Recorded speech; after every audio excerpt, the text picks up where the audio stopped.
bonjour à tous et bienvenue dans cette nouvelle vidéo. On se retrouve aujourd'hui pour un update. J'ai déjà pas mal de livres qui sont en attente, donc je vais essayer de ne pas trop tarder dans ma prochaine vidéo, parce que sinon je vais poster les updates en décalage. Comme d'habitude, je vais vous parler de 4 titres que j'ai lus dernièrement. Cette fois-ci, je vais commencer de celui que j'ai le moins apprécié pour finir vers celui que j'ai préféré. Donc dans cette vidéo, je vais vous parler du Doute au cœur de Maya Mazorette. Ensuite, je vous parlerai du Petit Chaperon Rouge, mais version Contes Interdits, publié chez Ada, là c'est de Sonia Alain. Ensuite, je vous parlerai d'un grand classique avec Une étude en rouge de Sherlock Holmes et qui est écrit par Arthur Conan Doyle, évidemment. Et enfin, je vous parlerai d'un petit bébé que j'ai acheté il y a un petit moment maintenant, enfin pas très longtemps après sa sortie, et que j'avais lu assez rapidement, mais enfin voilà, la suite j'ai mis du temps à le lire. Donc il s'agit de L'Enragé. Vous l'avez vu passer sur beaucoup de chaînes, je sais, mais bon voilà, forcément j'avais aussi envie de donner mon avis. Donc on va commencer tout de suite par celui que j'ai le moins apprécié. Le premier titre dont je vais vous parler, c'est Le Doute au cœur de Maya Mazorette. J'ai l'édition du livre de poche et c'est une autofiction. Donc en fait, l'héroïne rêve du prince charmant et le trouve à Copenhague. Elle porte le même prénom que l'autrice, donc je pense qu'elle s'est un petit peu inspirée peut-être de sa vie ou de ce qu'elle pouvait penser, de certaines de ses idées, très certainement. J'ai été un petit peu déçue par ce livre parce que j'en attendais un peu plus, dans le sens où on nous vend un petit peu le personnage principal féminin comme étant féministe, engagée, elle fait un peu ce qu'elle veut de sa vie, voilà, elle est très libre, très libérée. Et en fait, ça l'a pas vraiment fait. Enfin, je l'ai bien aimé au début, mais après ça s'est un petit peu corsé. Donc je vais le reposer. Au début de l'histoire, on suit donc Maya qui a la trentaine et qui nous indique qu'en fait, elle est incapable d'avoir des relations qui durent plus de 2 ans parce que selon elle, la passion et l'amour et le désir ne durent que 2 ans. Donc en fait, à chaque fois qu'elle atteint les 2 ans de relation avec un homme, elle y met un terme. De différentes manières, mais dernièrement en lançant un sujet qui fâche, soi-disant. Enfin voilà, vous le verrez si vous le lirez. J'ai bien aimé au départ son caractère, donc, parce qu'on nous dit vraiment qu'en gros, voilà, bon, c'est tout à fait son droit, elle préfère enchaîner les relations plutôt que de s'investir à fond, parce qu'elle pense qu'elle va être déçue, ou que je ne sais pas trop pourquoi, mais bon, c'est son choix. Elle a décidé donc d'enchaîner les hommes. Sa relation en plus elle se termine au tout début on suit en fait elle est en train de larguer un mec avec qui pourtant ça se passe plutôt bien, voilà, et le pauvre il sait pas trop ce qu'il attend et en fait bah, il va se faire jeter comme une vieille chaussette. Donc déjà c'est un petit peu particulier parce que tout de suite on se questionne, on se dit pourquoi elle veut pas aller plus loin que 2 ans de relation, qu'est-ce qui a pu se passer dans sa vie pour qu'elle en arrive là, est-ce que c'est juste un choix perso parce qu'elle n'a pas envie de se caser et quand bien même elle ferait bien ce qu'elle veut. Le problème c'est que par la suite elle va totalement changer, se ramollir parce qu'elle va tomber sous le charme d'un Danois. Alors on nous explique en plus que, enfin elle nous explique qu'à chaque fois qu'elle arrive à la fin d'une relation, elle cherche déjà sa prochaine, entre guillemets, cible. Donc le prochain homme qui va y passer en gros. Et elle lâche pas l'affaire jusqu'à temps qu'elle y arrive. Et là en fait elle a rencontré son amant, je pense, je crois qu'elle l'a rencontré à Berlin, si je ne dis pas de bêtises, mais il est danois. Donc voilà, elle va un petit peu s'incruster dans la vie de cet homme et tout faire pour qu'ils soient tous les deux un couple. Bon alors je vais pas trop vous spoiler non plus ce qui se passe au cas où ça vous intéresserait, mais en gros, elle qui disait ne jamais tomber amoureuse et de vouloir toujours enchaîner la suite, etc., elle va se remettre un petit peu en question parce qu'il est beau, il est fort, il a un petit peu le... comment je mets ça entre guillemets parce que c'est la façon dont elle l'explique, la froideur des hommes des pays nordiques en fait, parce qu'il dégage un côté mystérieux, voilà, il l'intrigue fortement, il est plus jeune qu'elle, je crois qu'il a 5 ou 6 ans de moins, ou quelque chose comme ça, donc lui je crois qu'il a 26 ans ou 27 ans, et elle a 32 ou 30, 32, 33 ans je crois. Voilà. En fait, ma lecture, elle commençait quand même bien, et puis elle a fait au fur et à mesure jusqu'à un moment où ça a carrément coulé, incomplet. Ce qui m'a profondément gênée dans cette histoire, c'est que au fur et à mesure de sa relation avec son homme qui s'appelle Morten, donc apparemment ça se prononce Morden, comme si le T se ne prononçait pas, euh, elle va complètement s'oublier, elle va faire un tas de concessions et ça va même aller beaucoup plus loin que ça parce que au bout de autant de temps de relation, elle sent qu'elle est déjà accrochée et elle va lâcher sans s'en rendre compte un je t'aime, le truc à pas faire, surtout que c'était genre au tout début de la relation. Donc lui, il a un petit peu mal pris quand même, enfin il n'était pas très rassuré. Et donc bref, en fait, en gros, pour résumer le truc, ils arrivent à se mettre vraiment en couple. Donc elle reste chez lui, elle habite chez lui, il faut qu'elle se fasse un petit peu au mode de vie du Danemark. C'est une autre culture en fait, hein, tout va un peu plus doucement, ils se lèvent très très tôt, il fait assez froid, ils ont un style vestimentaire particulier, elle prend de moins en moins sa voiture pour aller faire son travail, parce que son travail du coup, elle est journaliste, elle est spécialiste dans le sexe, donc elle est sexperte, comme elle le dit dans son roman. Donc ça, je crois que c'est inspiré de sa vie à elle, parce qu'elle est, je crois qu'elle doit être, je vais pas dire bêtise, mais soit sexologue ou elle est en tout cas, elle est calée dans ce domaine, en fait, dans les relations. Journaliste, blogueuse et écrivain. Et elle est spécialiste des questions de couple, de sexualité depuis plus de 10 ans. Donc elle sait de quoi elle parle. Après, ce qui m'a dérangé en fait, c'est comment ce personnage évolue dans l'histoire. C'est-à-dire que au départ, on part avec une femme super forte et en fait, elle se fait bouffer par le mec avec qui elle est. Et moi, ça me. Juste, ça me. Juste, je peux pas quoi. Euh, Elle va complètement s'oublier, effacer les traits de son caractère. En gros, il lui dit que. Je crois que. Est-ce qu'il remet en cause sa façon de parler ou quand son accent, je crois, je ne sais plus. Après, il va carrément lui dire qu'elle est trop grosse, qu'elle doit maigrir, parce qu'en gros, il y a trop la honte de sortir avec elle. Enfin, ce genre de truc, vous voyez, le truc qui donne envie carrément de reposer le livre. Mais je me suis accrochée, j'ai continué pour savoir sur quoi ça allait déboucher. Je me suis dit, elle va bien se rebiffer à un moment. Voilà, enfin, pas vraiment, donc il n'y a pas de spoil, hein, là, elle se rebiffe vraiment. Toujours est-il qu'en gros, là je vous spoil, tant pis, mais franchement, pour moi, c'est pas un livre.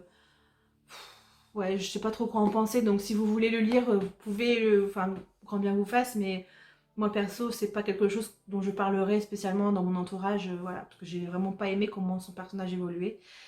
Ça devient un peu une, je vais pas dire une chiffre molle, mais vous voyez, elle rentre trop dans le cadre, elle est au point de s'oublier, et j'ai voulu la secouer à plein de moments en fait avec ses grands principes de base, qu'elle se disait libre et faire ce qu'elle voulait. Alors après, on peut rencontrer l'amour, on peut tomber sous le charme et vouloir changer d'avis, se poser, etc.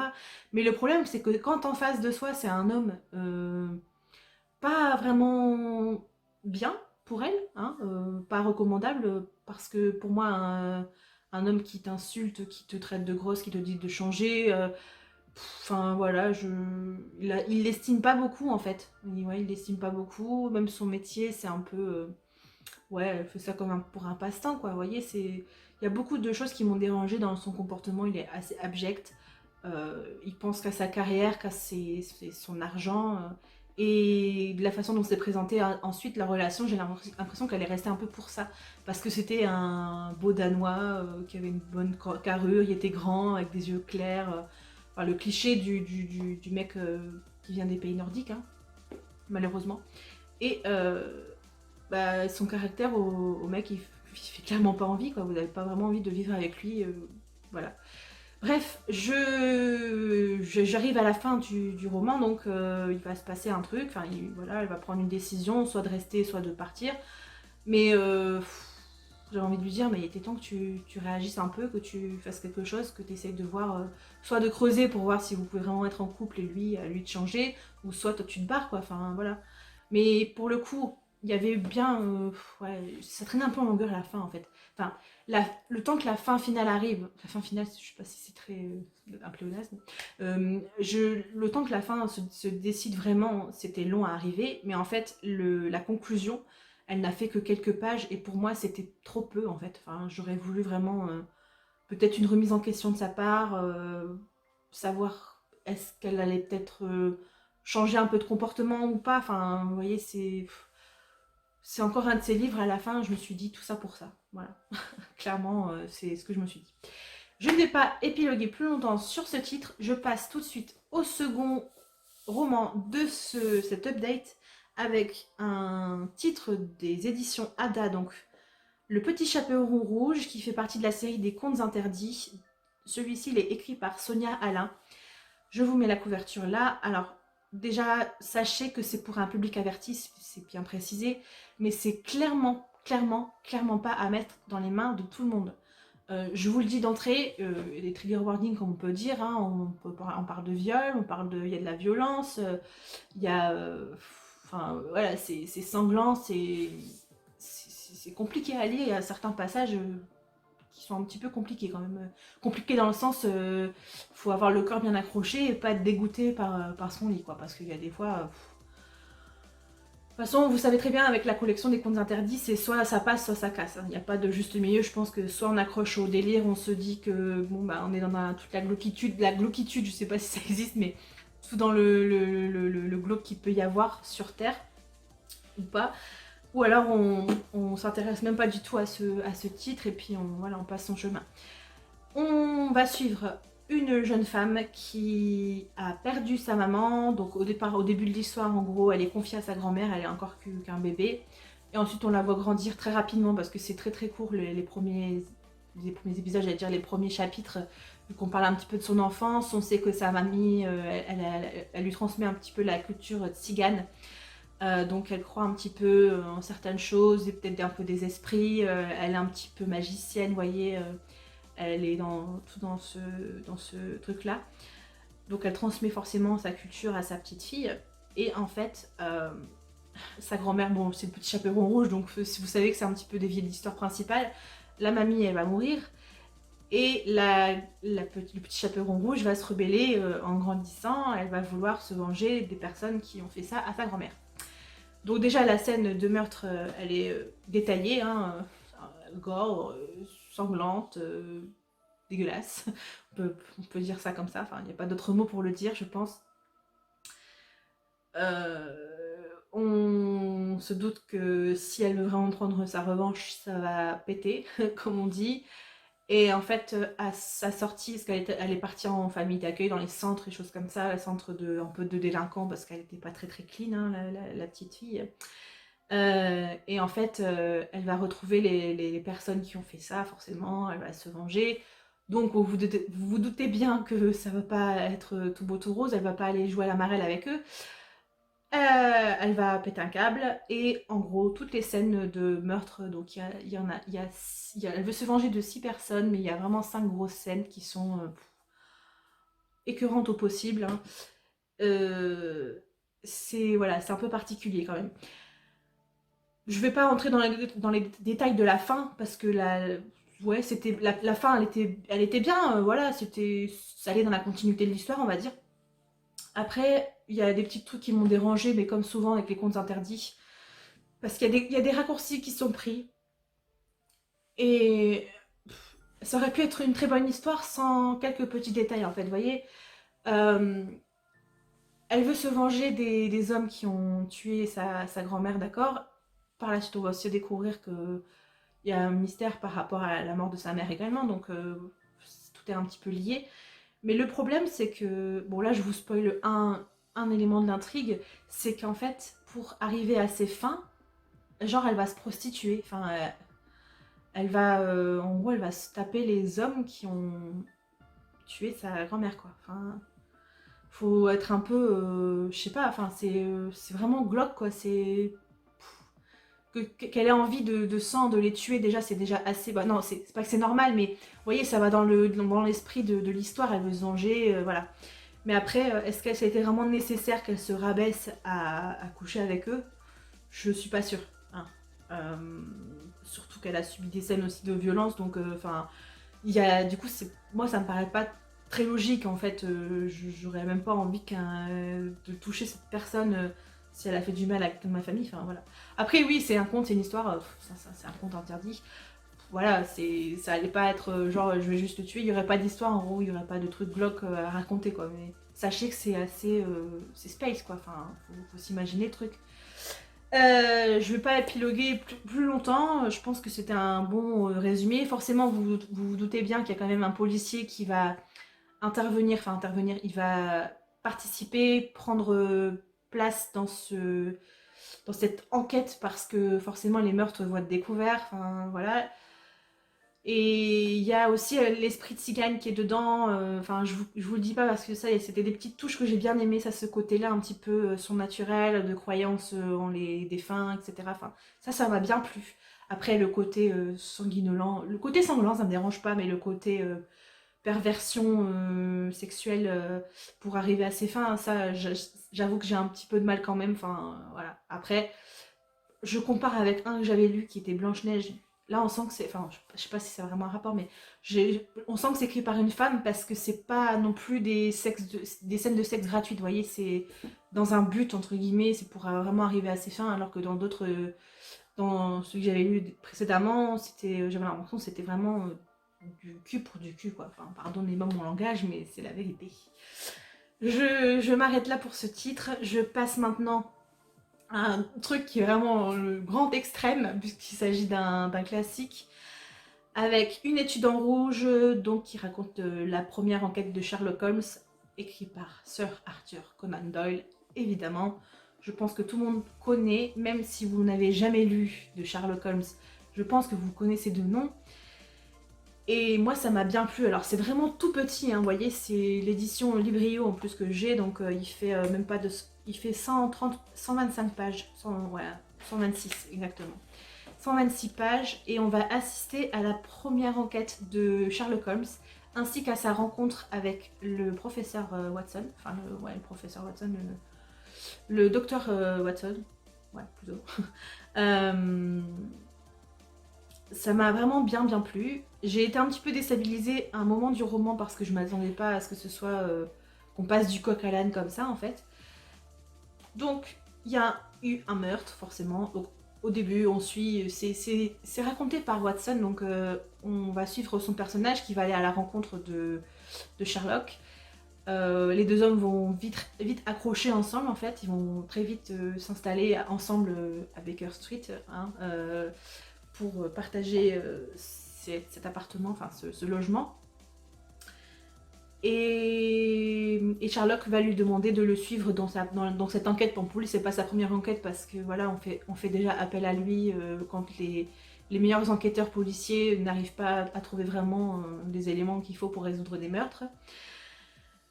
Et Watson va carrément accrocher, il va se prendre au jeu, il va être un petit peu stupéfait par je vais pas dire les pouvoirs de Sherlock, mais par sa capacité de déduction, par les petites choses qu'il peut remarquer à certains moments.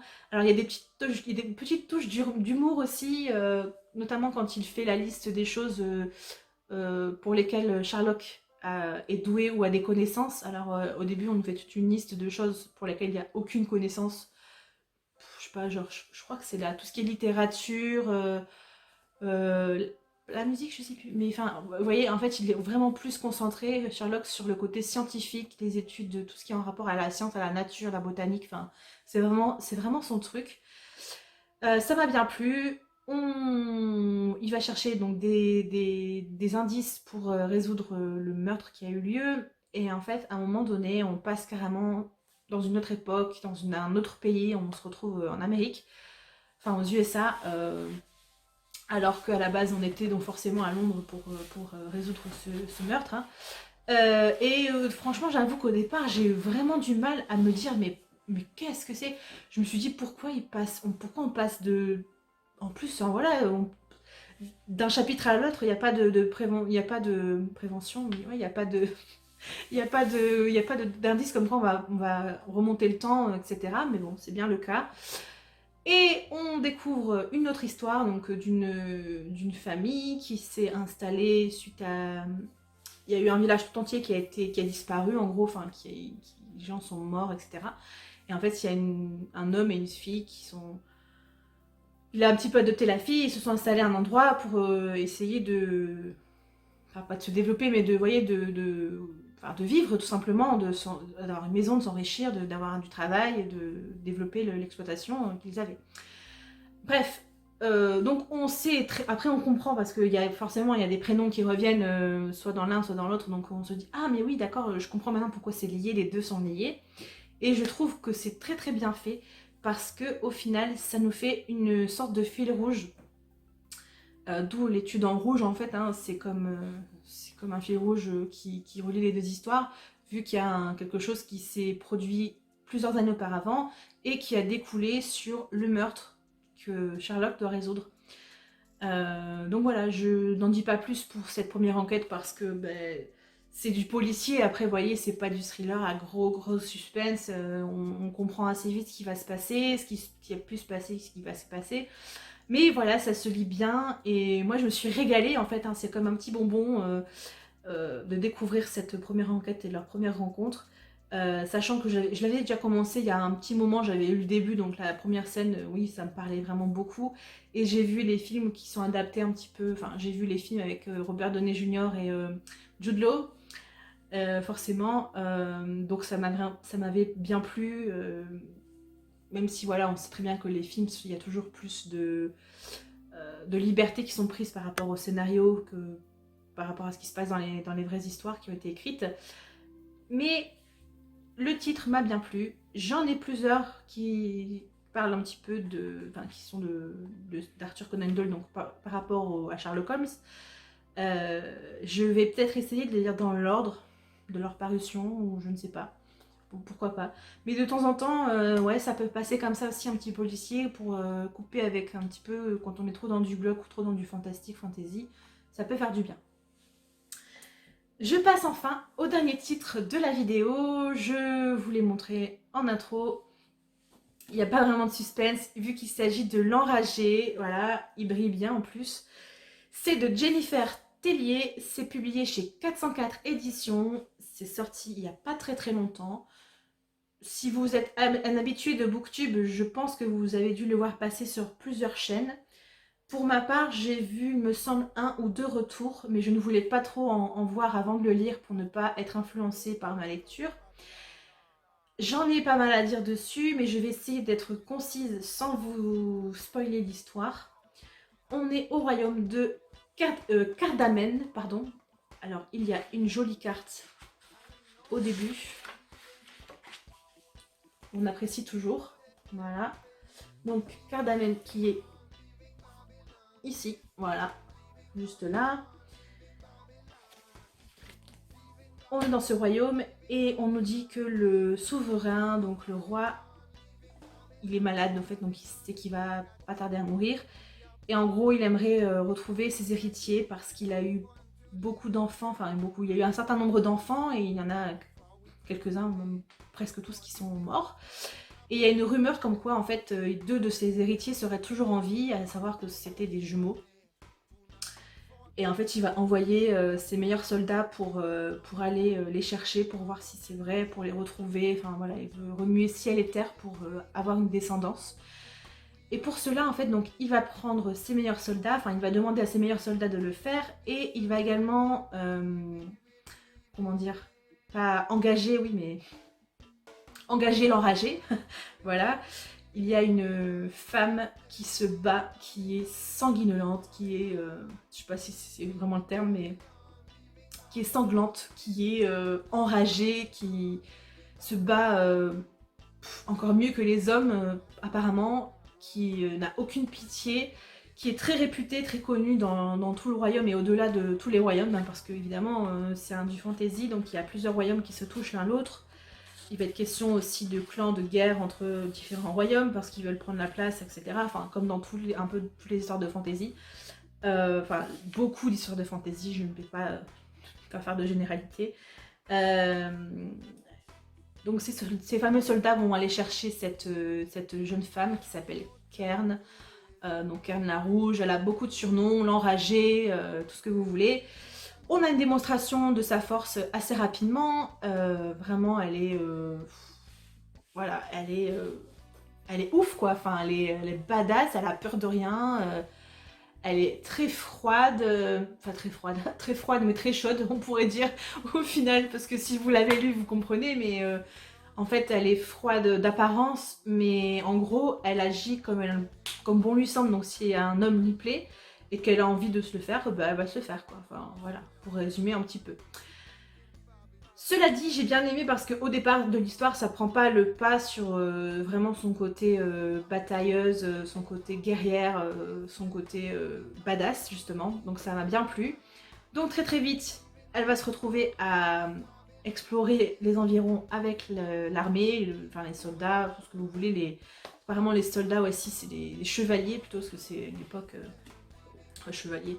Non ouais, c'est des soldats, on nous dit quand même des soldats, enfin voilà. Je vais pas épiloguer, enfin, en plus j'utilise beaucoup cette expression épiloguer, mais je vais pas trop en dire pour vous garder un peu de suspense, mais il va se passer, il n'y a pas non plus beaucoup d'action dans le sens où il se passe pas des trucs vraiment extraordinaires, ça suit dans le thème de l'histoire, mais en revanche, il y a un moment, je me suis accrochée parce qu'on bouge beaucoup en fait. Comme il y a pas mal de royaumes à visiter, ils partent au nord, ils retournent au sud, ils retournent à l'est, elle va faire ci, enfin, vous voyez, faut bien capter parce que des fois, autant le trajet, il est long, donc le passage qu'on va lire, il va être sur plusieurs jours, mais on a l'impression que ça prend un quart du livre, et parfois, on va aller à 2 endroits en même temps, et ça va nous prendre juste 30 pages, donc faut vraiment, il y a un moment, il faut vraiment bien suivre pour savoir, pour se rappeler dans quel royaume on est, parce qu'en plus, forcément, comme c'est sur du fantasy, les royaumes Terre de Grund, Ardennes, Cardamem, Guernemer, Gloridias, Clan des déserts de l'Est, Taralom, Saralondé. Vous voyez, il y a pas mal de petites choses. Les noms, à force, faut vraiment se rappeler où est-ce qu'on est. Mais, le petit bémol, parce que j'ai adoré cette lecture, hein, je l'ai très bien noté d'ailleurs, je crois que j'ai mis 16. J'ai vraiment adoré parce que l'héroïne principale, elle est vraiment... on nous vend une enragée, on a une enragée quoi, vous voyez, c'est pas une bisounours. En revanche, moi personnellement, j'ai trouvé qu'elle se ramollissait un petit peu parce qu'elle va tomber amoureuse. Enfin, il n'y a pas vraiment de spoil, hein, parce que c'est un peu dit dans l'histoire. Je vous dis pas de qui, mais je l'ai trouvé justement j'ai trouvé qu'elle se ramollissait un petit peu, moi, perso. Alors après, oui, elle a dû faire avec ce qui arrivait dans l'histoire, mais je sais pas, j'ai été un petit peu déçue sur ce point-là parce que je trouve qu'elle est trop vite passée de son enragée à ce qu'elle doit être, enfin, ce qu'elle est... au final, voilà quoi, d'ailleurs, ça aussi c'est très vite dit, mais je l'avais compris avant que ce soit dit, en fait, parce il va se passer un truc, voilà. Mais j'ai été déçue un petit peu parce qu'elle va vraiment s'attendrir et se ramollir un petit peu au contact de l'homme en question. Alors, elle change pas de caractère, mais elle est quand même vachement plus douce. Et c'est un petit peu dommage pour moi. Enfin, c'est mon avis perso. Après, voilà, c'est dans les grandes lignes, hein, évidemment elle reste toujours elle-même et que c'est une battante. Mais j'aurais aimé qu'elle soit vraiment...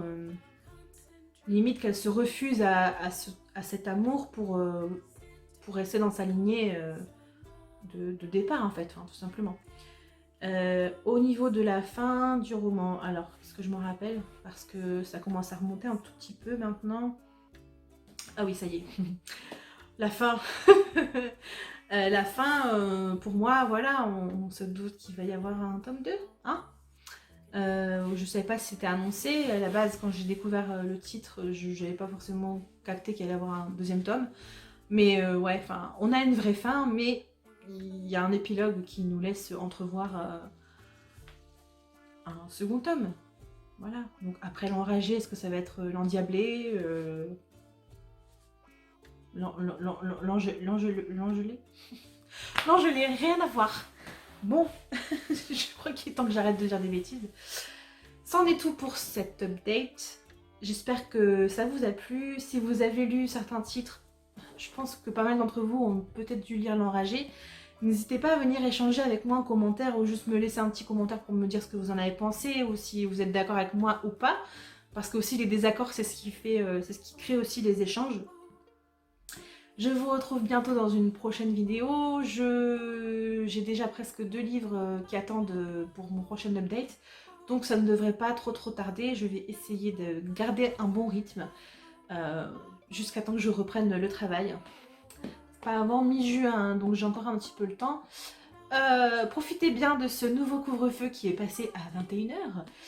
Mais gardez toujours vos distances et les gestes barrières, blablabla. Je pense qu'on vous le rabâche assez, mais bon, hein, j'aime bien le répéter aussi. Prenez soin de vous, profitez bien de vos proches, c'est très important. Et à une prochaine fois. Ciao, ciao.